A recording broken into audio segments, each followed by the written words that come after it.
Viveks all in all ஆடி சேல்ல எல்லாமே கிடைக்கும். கம்மியான விலையிலே கிடைக்கும். எக்கச்சக்கமான கேஷ்பேக். இந்த ஆடிக்கு விவேக்ஸுக்கு வாங்க. வீட்டுக்கு தேவையான அத்தனை அப்ளையன்ஸும் அள்ளிக்கிட்டு போங்க. மக்களவையில் நம்பிக்கையில்லா தீர்மானத்தின் மீதான விவாதம் தொடங்க இருக்கிறது. இது குறித்த கூடுதல் விவரங்களை வழங்க மூத்த செய்தியாளர் கணபதி இணைந்திருக்கிறார். கணபதி, முதலில் ராகுல் காந்தி பேசுவார் என்று கூறப்பட்டிருந்தது. இந்நிலையில் ராகுல் காந்திக்கு பதிலாக கௌரவ் கோகோய் முதலில் பேசுவார் என்று கூறப்பட்டிருக்கிறது. இது குறித்த கூடுதல் விவரங்கள். இன்று 12 மணிக்கு மக்களவை கூடியதும் நம்பிக்கையில்லா தீர்மானம் மீதான விவாதத்தை தொடங்குவதற்கான நடவடிக்கை எடுக்கப்பட்டது. அப்போது மத்திய நாடாளுமன்றத்துறை அமைச்சர் பிரகலாத் ஜோஷி ராகுல் காந்தி காங்கிரஸ் கட்சி சார்பில் முதல் பேச்சாளராக பேசுவார் என்று முன்பு தெரிவிக்கப்பட்டிருந்தது. ஆனால் தற்போது கௌரவ் கோகோய் பேசுவார் என தெரிவிக்கப்பட்டுள்ளது. இதற்கு காரணம் என்ன என கேள்வி எழுப்பினார். அப்போது கௌரவ் கோகோய் சபாநாயகரிடம் நாங்கள் என்ன பேசுகிறோம் என்பதையெல்லாம் வெளியே சொல்வது சரியாக இருக்காது, பிரதமர் சபாநாயகரிடம் என்ன பேசுகிறார் என்பதையெல்லாம் வெளியே சொன்னால் நன்றாக இருக்குமா என கேள்வி எழுப்பினார். அப்போது பாஜகவை சேர்ந்தவர்கள் அதற்கு கடும் எதிர்ப்பு தெரிவித்தனர். உள்துறை அமைச்சர் அமித்ஷா, அப்படி உங்களுக்கு என்ன சொல்ல வேண்டுமோ அதை தைரியமாக இங்கேயே சொல்லுங்கள் என கேள்வி எழுப்பினார். சர்ச்சை உண்டானதால் சபாநாயகர் குறுக்கிட்டு அமைதியை நிலைநாட்டினார். உறுப்பினர்கள் தங்களுடைய இருக்கைகளில் அமைதியாக அமரும்படி கேட்டுக்கொண்ட அவர் தற்போது விவாதம் தொடங்கலாம் என தெரிவித்திருக்கிறார். கௌரவ் கோகோய் பேச்சு ஆரம்பித்திருக்கிறது. எதற்காக இந்த நம்பிக்கையில்லா தீர்மானம் என்பது குறித்து அவர் பேசிக் கொண்டிருக்கிறார். பூங்கொழி, நம்பிக்கையில்லா தீர்மானத்தின் மீதான விவாதத்தின் தொடக்கத்திலேயே மக்களவையில் அமளி ஏற்பட்டது. தற்பொழுது அந்த அமளி அடங்கி விவாதம் தொடங்கி இருக்கிறதா கணபதி? சிறிது நேரத்துக்கு முன்பு விவாதம் தொடங்கிவிட்டது. கௌரவ் கோகோய் காங்கிரஸ் கட்சி சார்பாக முதல் பேச்சாளராக பேசுகிறார். அஸ்ஸாம் மாநிலத்தை சேர்ந்த இவர்தான் நம்பிக்கையில்லா தீர்மானத்தை முன்மொழிந்திருந்தார். மணிப்பூர் வடகிழக்கு மாநிலம் என்பதால் வடகிழக்கு மாநிலத்தை சேர்ந்த ஒருவரே நம்பிக்கையில்லா தீர்மானத்தை கொடுக்க வேண்டும் என காங்கிரஸ் கட்சி திட்டமிட்டிருந்தது. அதன்படியே கௌரவ் கோகோய் அந்த தீர்மானத்தை அளித்தார். அவரே தற்போது முதல் பேச்சாளராக காங்கிரஸ் கட்சி சார்பாக இந்த விவாதத்தை துவக்கி வைத்திருக்கிறார். இன்னும் சற்று நேரத்திலே பாரதிய ஜனதா கட்சி சார்பாக முதல் பேச்சாளராக நிஷிகாந்த் துபே பேச இருக்கிறார். பின்னர் நாள் முழுவதும் இந்த விவாதம் நடைபெற உள்ளது. கிட்டத்தட்ட 6 மணி நேரம் இன்று மற்றும் நாளை மீண்டும் 6 மணி நேரம் இந்த விவாதம் நடக்கும் என எதிர்பார்க்கப்படுகிறது. நன்றி கணபதி, இணைப்பிலேயே தொடர்ந்து இருங்க. தற்பொழுது கௌரவ் கோகோய் விவாதத்தை முன்வைத்து வருகிறார். அதை நேரலையில் பார்க்கலாம். ये हमारी अपेक्षा थी, लेकिन अफसोस की बात है कि ऐसा नहीं हुआ। प्रधानमंत्री महोदय ने एक मौन व्रत लिया कि सदन में ना लोकसभा में कुछ बोलेंगे ना राज्यसभा में कुछ बोलेंगे, और इसीलिए अध्यक्ष महोदय ये नौबत आनी पड़ी कि हम अविश्वास प्रस्ताव के द्वारा प्रधानमंत्री मोदी जी का मौन व्रत हम तोड़ना चाहते हैं। सर, साफ साफ 3 सवाल है प्रधानमंत्री महोदय से। सवाल पहला कि आज तक वो मणिपुर क्यों नहीं गए? राहुल जी गए, इंडिया अलायंस के विभिन्न पार्टीज गए, गृह मंत्री जी गए, एमओएस होम गए, पर देश के मुखिया होने के नाते प्रधानमंत्री मोदी जी क्यों नहीं गए? ये है सवाल पहला। सवाल दूसरा कि लगभग 80 दिन क्यों लगे प्रधानमंत्री मोदी जी को मणिपुर पे कुछ बोलने के लिए, और जब बोले तो सिर्फ 30 सेकंड के लिए बोले, और उसके पश्चात आज तक भी प्रधानमंत्री मोदी जी की तरफ से ना कोई संवेदना का शब्द, ना कोई शांति की याचना। मंत्री मंडल बोल रहे हैं कि हम बोलेंगे हम बोलेंगे। आप बोले, आपको किसी ने नहीं रोका, लेकिन प्रधानमंत्री मोदी जी एक प्रधानमंत्री होने के नाते उनके शब्दों में जो महत्व है वो किसी मंत्री के शब्दों में नहीं है। माफ कीजिएगा, प्रधानमंत्री मोदी जी अगर प्रधानमंत्री होने के नाते एक शांति की पहल करें, उस कदम में जो ताकत है वो किसी मंत्री या किसी सांसद में वो ताकत नहीं है, एक प्रधानमंत्री होने के नाते।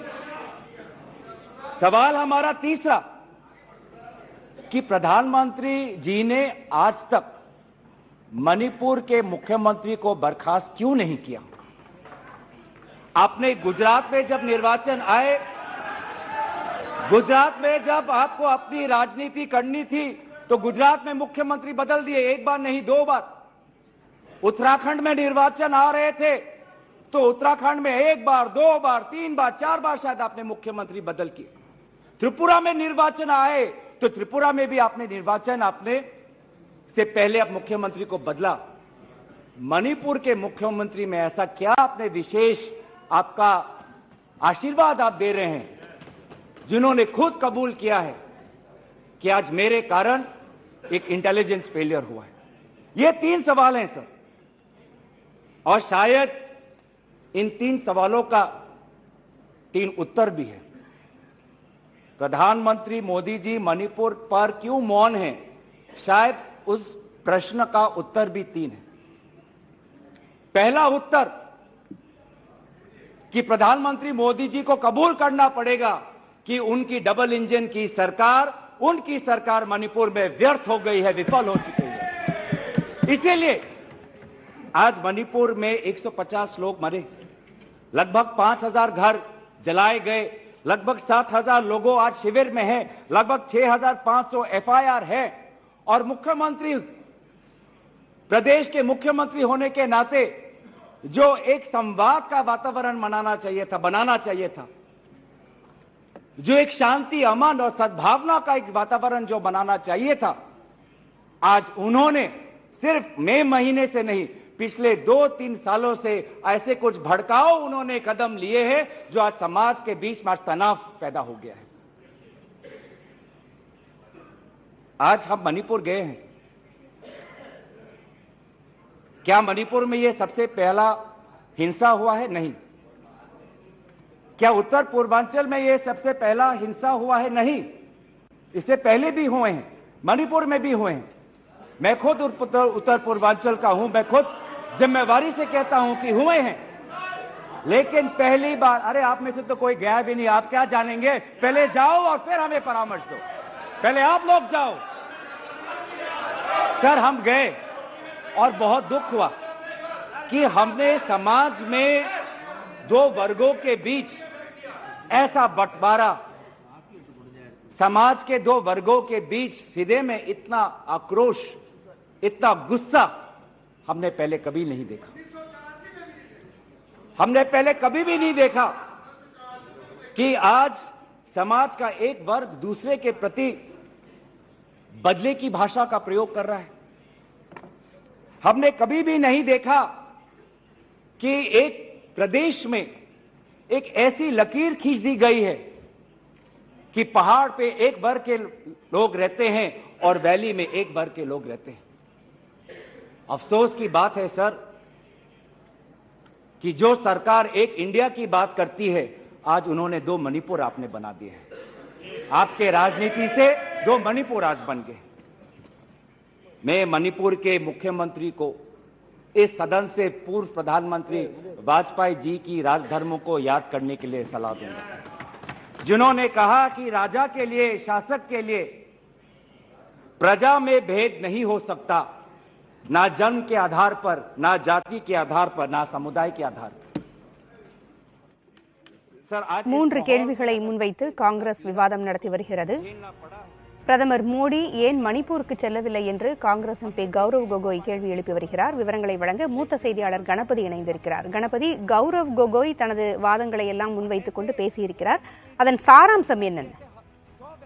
மிகவும் முக்கியமாக ஏற்கனவே காங்கிரஸ் கட்சி பலமுறை வலியுறுத்தியது போலவே பிரதமர் நரேந்திர மோடி ஏன் மணிப்பூர் குறித்து மக்களவையில் பேசவில்லை, பிரதமர் மோடி ஏன் மாநிலங்களவையில் மணிப்பூர் குறித்து பேசவில்லை, ஏன் அவர் மணிப்பூர் செல்லவில்லை என்று தொடர்ச்சியாக பல கேள்விகளை எழுப்பியிருக்கிறார்கள்.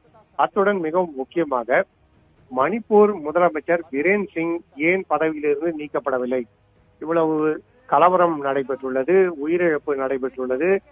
இத்தகைய சூழ்நிலையில் பல 1000 நபர்கள் அகதிகளாக பல்வேறு முகாம்களில் தங்கியுள்ளார்கள். இப்படிப்பட்ட சூழலிலும் ஏன் பிரேன் சிங் இன்னும் பதவியில் நீடிக்கிறார் என்ற கேள்வியை கௌரவ் கோகோய் எழுப்பியிருக்கிறார். இதற்கு முக்கிய காரணம் என்னவென்றால், மணிப்பூர் மாநில அரசும் பாஜக அரசு, மத்திய அரசும் பாஜக அரசு. ஆகவேதான் மத்திய அரசு மாநில முதல்வர் மீது நடவடிக்கை எடுக்கவில்லை என்ற குற்றச்சாட்டை காங்கிரஸ் கட்சி வைத்து வருகிறது. அதையே மாநிலங்களவையில் கௌரவ் கோகோய் பதிவு செய்திருக்கிறார்.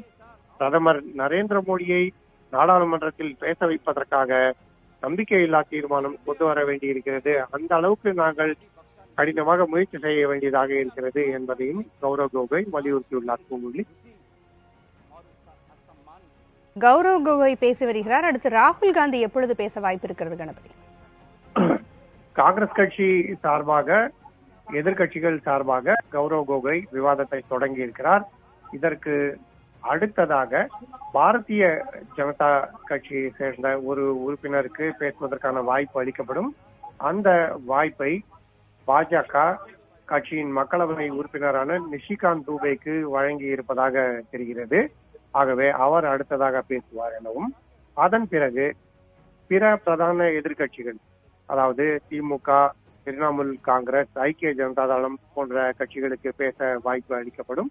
ஒவ்வொரு எதிர்கட்சி உறுப்பினர் பேச வாய்ப்பு அளிக்கப்பட்ட பிறகும் ஆளும் கட்சி அல்லது ஆளும் கூட்டணியை சேர்ந்த ஒருவருக்கு பேச வாய்ப்பு அளிக்கப்படும்.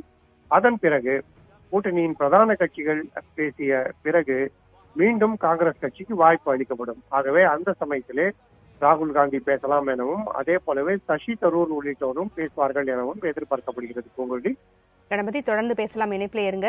அவை நடவடிக்கைகளை தொடர்ந்து பார்க்கலாம். விவேக்ஸ் ஆல் இன் ஆல் ஆடி சேல்ல எல்லாமே கிடைக்கும். கம்மியான விலையிலே கிடைக்கும். எக்கச்சக்கமான கேஷ்பேக். இந்த ஆடிக்கு விவேக்ஸுக்கு வாங்க. வீட்டுக்கு தேவையான அத்தனை அப்ளையன்ஸும் அள்ளிக்கிட்டு போங்க.